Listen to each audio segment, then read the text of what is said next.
Olá, seja bem-vindo, seja bem-vinda a mais um episódio do Não Tem Que Nada. E hoje nós vamos trazer um tema que foi solicitado por uma de nossas ouvintes, a Esté Caroline. Obrigada por mandar essa sugestão de tema. Ela escutou um dos nossos episódios anteriores, que foi sobre espiritualidade, e ela ficou curiosa para saber um pouquinho mais da filosofia do yoga, que está nesse cenário da espiritualidade. E é um tema que eu sou suspeita, gosto muito de falar, e tentei organizar então alguns preceitos para a gente conversar e entender o que rege essa filosofia, que é assim muito profunda, muito ampla, mas que com algumas coisas mais básicas a gente pode ter uma noção de como o yoga pode influenciar para além do seu tapetinho. Quer falar um pouquinho, Paula? Muito bom. Na verdade, eu queria, antes de falar sobre o tema, através até dessa ouvinte querida, né? Que escuta todos os nossos episódios, maravilhosa, de abrir isso, né, para o público, que a gente está aqui para isso, né? A gente quer trazer conteúdos que têm a ver com o que vocês querem ouvir, então podem dar dicas, sugestões, né? Sugestões, ainda mais que conecte também com as nossas profissões, mas que também seja do dia a dia. A gente tá tentando trazer temas bem mesclados, assim. Isso, muito bom. Então eu vou contextualizar um pouquinho do yoga. Já abordei isso também de forma rápida em outros episódios, mas o yoga não é uma religião, muitas pessoas têm essa dúvida, não é uma religião, mas é sim uma filosofia espiritual que tem preceitos éticos para que a gente possa se organizar em prol de alívio do sofrimento. E olha, fazendo aula com a Lê, você com certeza vai atingir esses alívios, né? Todo esse conhecimento que ela vai trazer, uma parte hoje. Porque durante as aulas, a Lê sempre tem esse cuidado, né? Além de ser muito intuitiva e trazer uma prática que adere ali ao que a gente está precisando, também fala sobre a filosofia, né, do yoga. Inclusive, eu tenho conhecimento, o que eu tenho de conhecimento foi através dos encontros com você, né? Como o desapego, que é o aparigara, né? Aparigraha. É isso. O esforço, tapas, né? A não aí. violência, o contentamento, tudo isso foi através das práticas e o que realmente a gente vai sentindo ao longo, Sim, né? E às vezes, até para ser, a gente até falou a palavra aqui em sânscrito, e isso às vezes é um pouco desafiador para quem tá chegando.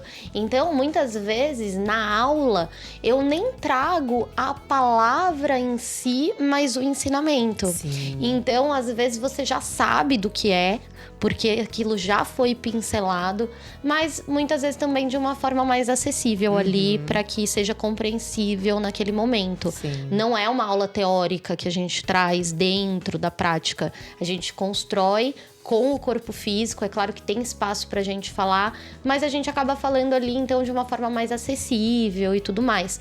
Hoje eu vou entrar um pouquinho nessa linguagem um pouco mais técnica, então trazer o sânscrito e tudo mais. Que vai além das posturas, né, Lê? Sim, sim. Isso é muito importante. Então, para contextualizar, o yoga é uma tradição que está descrita em muitos textos de muitos anos, né, mais de 5.000 anos, a gente nem tem a data certa de muitos desses textos.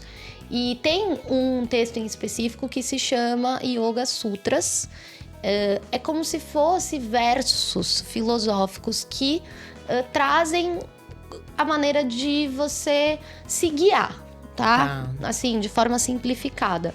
É bem filosófico esse texto, mas ali nesse texto se encontram os 8 passos da filosofia do yoga, em que a gente começa com os niyamas e niyamas. Esses são os preceitos éticos. Nesses 8 passos, a gente encontra os asanas, que são as posturas, a gente encontra os pranayamas, que são os exercícios respiratórios, a gente encontra a própria meditação, até chegar no passo mais elevado, que seria samadhi, que seria a iluminação. Como consegue gravar todos esses nomes? E aí, mas assim, se desprende do nome. Vamos numa linguagem fácil até para que seja compreensível pra gente. Mas assim... Não, mas é admirável, não é? É admirável. Mas a iluminação, eu também tenho... Eu gosto de falar do que é também acessível. Porque se a gente pensa em iluminação de uma forma muito espiritual e filosófica, às vezes isso afasta as pessoas da prática, sabe? Porque as pessoas às vezes têm outra vertente espiritual que segue. Então, eu também penso que tem que ser uma coisa palpável. Então, o que seria a iluminação? E aí eu tô colocando também o meu ponto de vista como professora e como praticante, tá? Não só ensinamentos filosóficos, mas a iluminação é você ter clareza. Tá. Então, você ter clareza das coisas mais simples, às vezes, sabe? Por exemplo, você tá numa relação e talvez aquilo não esteja te abastecendo. E aí, numa prática de yoga, você conecta com você e você tem esse insight de que aquilo não tá te fazendo bem. Isso, pra mim, é uma iluminação. É uma clareza que você teve por meio da prática. Uma consciência que você cria. Uma consciência que você cria por meio do seu silêncio, da sua observação, da sua prática corporal. Porque o corpo, ele libera também esses incentivos para que a gente tenha as nossas percepções. Então, eu prefiro colocar dessa forma para que também seja acessível, de que a pessoa se sinta pronta para praticar também, sabe? Porque se às vezes a linguagem é muito devocional e muito espiritual, pode ser que a pessoa fale, nossa, não é para mim. E acaba deixando de ter oportunidade de vivenciar essa prática por preconceito, Exatamente. Então, assim, seria mais ou menos isso. Mas voltando, né, ao foco de trazer a filosofia, porque a Esté, ela contribuiu com o tema perguntando, assim, que guia, né? Então, os niyamas e niyamas são observações e preceitos que nos guiam, sim, a fim de ter mais clareza, a fim de aliviar sofrimento, que é essa intenção maior da filosofia do yoga, né? Saber Olha que importante, né? Não é só a atividade ali em si que você tá fazendo e aquele relaxamento, porque normalmente fica isso, né? Na prática do yoga. Você vai trabalhar o corpo, mais que o corpo ainda é você trazer esse relaxamento, né? Ficar ali zen. Mas é muito mais do que isso. Com certeza. É a forma... Eu também sempre falo que é a forma que você se coloca no mundo e a forma que você reage aos acontecimentos da vida. E então, para mim, é como se fosse um mapa mesmo. Um guia. E todo guia, mapa, cabe interpretação. E eu acho isso super legal, porque a gente pode conversar sobre esses preceitos. Então, só para entrar, então, de forma mais técnica, mais teórica. A gente tem os niyamas, que são coisas que a gente deve evitar, basicamente, assim, que a gente deve ponderar. E os niyamas, que são observações que a gente deve implementar. Legal. Então, assim, um é mais sobre evitar, um é mais sobre implementar. Trazer pra como você. se fosse... Isso já ajuda. E aí, vamos entrar então primeiro nos niyamas, que são o que você deve evitar. Então, o primeiro é a ahimsa, que na verdade a tradução seria a não violência. E o que isso significa? Você não deve ser violento. Então, significa que nos movimentos que você faz ali no yoga, tomar cuidado para não violentar ali num movimento? Então, esse é o aspecto físico que vai reverberar no mental, no espiritual, no geral. Sim, né? com certeza, exatamente. Tudo que você aprende ali vai se expandir. Então, quando a gente fala da não violência na prática física, é isso mesmo. Então, entrei numa postura que não tá legal, que tá me causando dor. Devo permanecer? Não, você vai ser violento com você, né? Você não tá escutando o teu corpo. Nossa, muito legal isso, E né? aí, qual que é a diferença? Porque aí tem um outro preceito que a gente vai chegar depois, tá? Mas que é o tapas, que é a disciplina e que é o esforço. A não violência, ela tem essa relação com tapas na prática física, porque às vezes não é que você não vai ter esforço na prática. Tem um esforço. Eu sempre trago o exemplo de um asana, de uma postura que a gente sempre traz em prática porque fortalece, trabalha bastante o nosso corpo, que é a prancha, que a gente chama de Chatuspadasana. Que trabalha né? bastante o core, né? O abdominal. Trabalha o core, mas trabalha também a força das pernas, dos braços. Você tem que estar totalmente consciente ali do corpo para permanecer. Quando você começa a permanecer por bastante tempo, mais tempo, você começa a sentir tapas, você começa a sentir esforço de estar ali, você começa a perceber o calor no corpo. Mas é diferente, por exemplo, de uma postura que você, sei lá, sentiu... Ou então você tá mesmo na prancha, mas você sentiu uma pinçada no teu ombro. Aí, entende a diferença? Total. Entre o esforço e a violência? É isso que você vai ponderar a todo tempo na tua prática para ser uma prática segura a nível físico. Não se machucar na sua prática de yoga. E eu digo mais, né? Eu levo isso para todas as atividades corporais que eu exerço. Então, eu sou uma pessoa que corro, que faço musculação. Então, para todas essas atividades, o que rege para mim é esse balanceamento.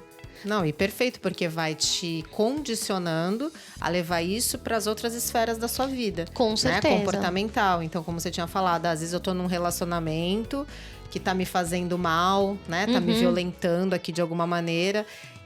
Essa prática te auxilia, te fortalece para conseguir se desvencilhar, além da consciência, você até conseguir sair dessa situação. Olha isso. Sim, é super importante. E aí, também, se a gente for pensar em ahimsa, que é a não violência, sempre tem uma perspectiva mais interna e uma perspectiva mais social. Então, por exemplo, qual que é a perspectiva interna do ahimsa? Às vezes a gente se pega sendo muito violento com nós mesmos. Sim. Nesse lugar do psicológico mesmo. Sim. Então, a autocobrança. A cobrança do perfeccionismo. Sim. Todas essas coisas que a gente fica o desagradar para agradar o outro. Tudo isso, né? Você tá ultrapassando esse limite. E aí é interessante e importante pensar que nós vamos ultrapassar esse limite sendo seres humanos, né? Nós vamos. Mas é o guia aí para você se questionar. O despertar. Então, nossa, me peguei sendo autodestrutiva de alguma forma. Aí você fala, nossa, eu tô sendo violenta comigo nesse comportamento. Então eu vou revisitar isso, entendeu? Não significa que a gente não vai cair na violência, porque a gente cai, né?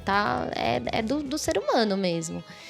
E aí, nessa perspectiva interior e na perspectiva social, seria nesse sentido de eu ser violenta com você, por exemplo, né? Descontar algum desconforto meu em você, te desrespeitar fisicamente ou psicologicamente. Então aí a gente entra, né, nas manipulações, em tudo que existe em relação à violência com o outro. Sim. E esse preceito, que é o ahimsa, é como se fosse a base, assim. Tá. Porque todos os demais acabam também tendo alguma relação com a ahimsa. No final, ele acaba sendo um preceito bem forte, assim. Tá. De regimento em relação ao nosso comportamento. De dar um norte, né? De dar um norte. E por isso que eu acabo sempre também começando por ele. E ele é o primeiro dos nyamas. Você até falou do esforço, né? Então, o esforço é tomar esse cuidado para não cair na violência. Na violência. Sim. E aí, do esforço, como que a gente poderia dar uma mergulhada aí nesse... Eu vou seguir... não tem uma ordem, tá? Mas eu vou tentar seguir... Existe, na verdade, um esqueminha. Tá. Então, eu vou seguir o esqueminha. Qualquer coisa, a gente vai abordar... Isso que eu também... Nem sei se eu falei no começo do episódio. Mas a gente vai abordar um pouco de alguns hoje. E vai virar como se fosse uma jornada aí que a gente vai colocando. Resgata e faz o resto, até pra não né? ficar cansativo e também pra trazer a atenção de vocês. Uhum. Porque é tão legal, né? Ir tendo os episódios irem soltando sobre os temas. E você... Uma coisa... Tem um livro... depois eu vou deixar nos comentários o livro que se chama Nhamas e Nhamas. Legal. Agora eu me fugiu o nome da autora, tá? Mas é um livro que eu sempre recomendo, então eu vou colocar nos comentários na descrição do episódio. E é bem legal porque também traz um exercício de você se observar. Às vezes você pode pegar, e eu até já tive esse exercício num curso de formação. Você pega um preceito e você tenta se observar ou naquela semana ou naquele mês. Ótimo. E depois você faz um descritivo de como você se observou. Legal isso. Então, por exemplo, nossa, hoje eu me peguei sendo violenta, e você anota. Ou, hoje eu descontei em tal pessoa. Hoje eu me senti estranha por ter feito tal coisa. Sabe assim? Vira uma coisa de você estar ali em contato. Um caminho de autoconhecimento. É isso. Falou tudo. E Os aí nhamas liberta. e nhamas. Assim como o caminho dos chakras, que é outra temática, também é um caminho do autoconhecimento. Porque você acaba sempre ali se questionando, entrando em contato. Sim. Vou entrar em Satya, que é o segundo, e eu acho que a gente vai parar nesses dois por hoje. Satya é a veracidade, é a verdade. Tá. E então é você ser verdadeiro. De novo, uma característica mais pessoal, ser verdadeira com você, que a gente vive também se enganando. Exatamente. E muitas vezes na dúvida, né? Do que seria essa verdade. Porque tem a minha verdade, tem a sua verdade. Sim, não, tem a verdade isso não tem verdade absoluta. A tua verdade tá no teu coração e é você entrar em contato com isso. E a minha é outra. Isso. Não tem uma verdade única. É importante pontuar isso. Porque senão fica esperando a gente falar qual que é a verdade. Fica muito também no preto e no branco. Não tem. Sim, é de acordo com a tua observação. Tem uma psicóloga aqui, tem uma professora de yoga que não vai falar qual é a verdade. A gente não sabe o caminho mágico. É só você, a sua sabedoria interna. Isso aí. E aí tem ampliar isso no social também. Então, eu ser verdadeira com você, eu ser verdadeira com as relações e com tudo ao meu redor. Então, sempre pensar nessas duas possibilidades, né? O que é interno e o que é expandindo ao seu redor. Porém, te faço essa pergunta. Faça. Qual é o limite da verdade? No sentido de descobrir se é verdade, é a minha verdade ou se eu tô perdida aqui, se é verdade ou não? Qual que é o que pode limitar a verdade? No sentido de, será que é sempre importante falar a verdade? Tem algum limite para ser verdadeiro? Quando de repente vai fazer mal? Exatamente. Para si ou pro outro. E que é isso? Isso violência. É a violência, aí volta então, lá. Qual que é o limite de Satya? Ahimsa. Por isso, olha lá. Legal, né? Legal, né? Já fica o esqueminha aqui montado. E eu, sendo professora de... né? Assim, vamos lá, turma. Mas assim a gente aprende melhor, poxa. Mas é legal, porque aí você, né? Você já captou. Isso. Entendeu? Então, assim, mas é claro que... Ai, nossa, mas então como, né? Como balancear você com você? Porque, querendo ou não, você vai se perguntar... essa verdade é útil? Essa verdade é necessária? Isso pensando, talvez, em trazer uma informação pra você, entendeu? Ou... essa verdade ela vai ser mais violadora do que benéfica, essa verdade, né? Tem mais a ver com você e seu ego do que, entende assim? Então é todo um questionamento antes de também trazer. Acho que é muito legal esse questionamento, né? De ser algo que vai te trazer paz de alguma forma, tranquilidade, né? Quando você sente aquela tá tudo tranquilo aqui, não tem nenhum ponto que tá me chamando uma atenção pro mal, né? Ou quando é uma coisa mais... Sim. Não tá tão legal, mas... né? Mas mesmo assim, bora, vamos. Sim, o porquê de você trazer uma informação que às vezes talvez também nem seja sua, né? Então... O que você tá querendo por trás disso, né? De repente um olhar maior do outro, uma aprovação, reconhecimento, sim. né? E como você se sente também ao trazer isso. Então... não tem o caminho das pedras, no sentido de uma resposta aqui, né? Quando ser, não ser, mas essa conversa. Esse diálogo interno. Entre Satya e Ahimsa, entre verdade e não violência, entre a verdade ser útil, necessária ou ser meio raso e violento, entendeu? Vamos fechar aqui e tem mais 8 pontos pra falar. Então a gente vai subdividindo isso ao longo aí. Dá tempo de mais uma, de repente? Ela gostou dos temas. Queria mais um. A gente tá aí em quanto tempo, produção?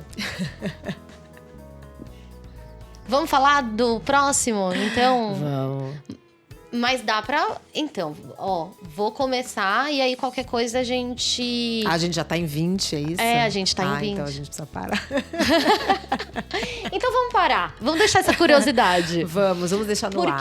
Porque né? na verdade, o próximo tem bastante coisa pra falar também, entendeu? Sim. E ele não parece que tem... E é uma jornada, gente. É pra ir curtindo, e né? ele não parece que tem muita coisa pra falar. Ele parece que é um pouco mais prático, assim. Sim. Só que quando você começa a pensar sobre...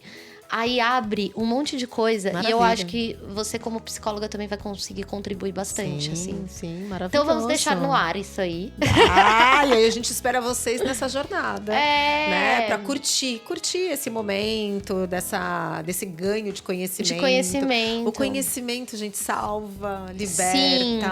É tão bom. Então vou deixar essa sugestão de que você aí que ouviu, pense ou na próxima semana, ou no próximo mês, nos próximos dias, sobre como esses 2 preceitos te atravessam.